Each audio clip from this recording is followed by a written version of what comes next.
When you're designing campaigns or designing landing pages or websites, we've also found that there's tremendous opportunity for success by integrating upsells and cross-sells. Now, these are the things that we talk about all the time in marketing, but to make it very, very simple and very, very clear, when we look at your average fast food vendor, they're doing upsells and cross-sells all the time. If you think about that, hey, do you want to supersize that? That's upselling. We're saying you didn't really want the medium drink. Instead, you wanted the gallon of cola. And if we say you didn't want the small fries, in fact, you wanted the very, very large fries, well, that's an upsell. There's an additional price to it, and we're able to graduate that consumer to a different level of that particular product. Now, on the cross-sell side, we can again keep with this analogy and say, hey, after you've eaten that meal, are you hungry for some dessert? We can get you a pie, or we can get you an ice cream sundae, or a milkshake, or something like that.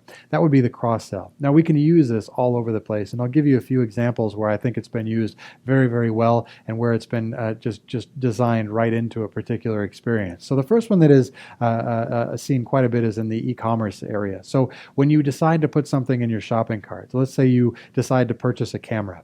You put a camera in your shopping cart, and then you can have this idea of the cross-sell. So I want this particular camera, and then all the different things that can go along with this camera can be very, very quickly and easily shown to me. So example, I need a new lens for this camera, or I want a battery pack that fits this camera, or a bag I can put this camera in, and all of these accessories have been pre-selected for me, and I know they go with this particular model of camera that I've chosen.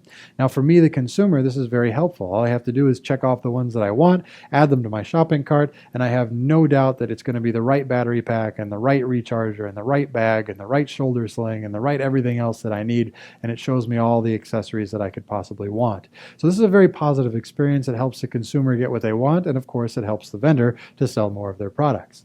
Another one that I'll point out here is one that we've seen on a US-based airline carrier, and they use this in order to do an upsell. So they had lots of different types of tickets that you could buy. You could buy the very, very base economy fare, or you could upgrade into different classes of service. And what they did here was, if you were to try to select one of these economy fares, when you selected that particular box, a nice little underlay would come in, and it would show you that if you were to move from this particular box over to a higher level of service, you would get these particular benefits. And it says if you want more miles, if you want a snack on the plane, if you want to be the first one to board, if you want all these other benefits, then for only X number of dollars more, you can get that. All you have to do is click on that next radio button.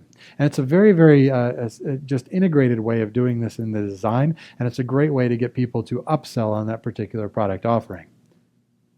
And in any kind of a conversion funnel where we're moving people through different steps, it's also a good idea to show them their progress. This is kind of that idea of the light at the end of the tunnel, and we see this done in lots and lots of different ways around the web.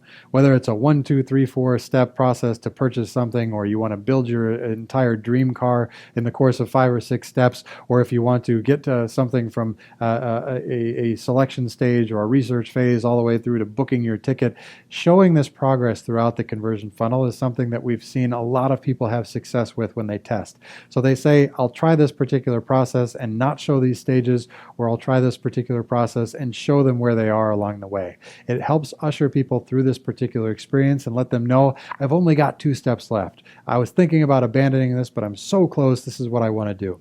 And so progress bars are a really good thing for you to test, or again, to maximize that potential for highly converting landing pages and site designs. You can integrate this from the very, very beginning.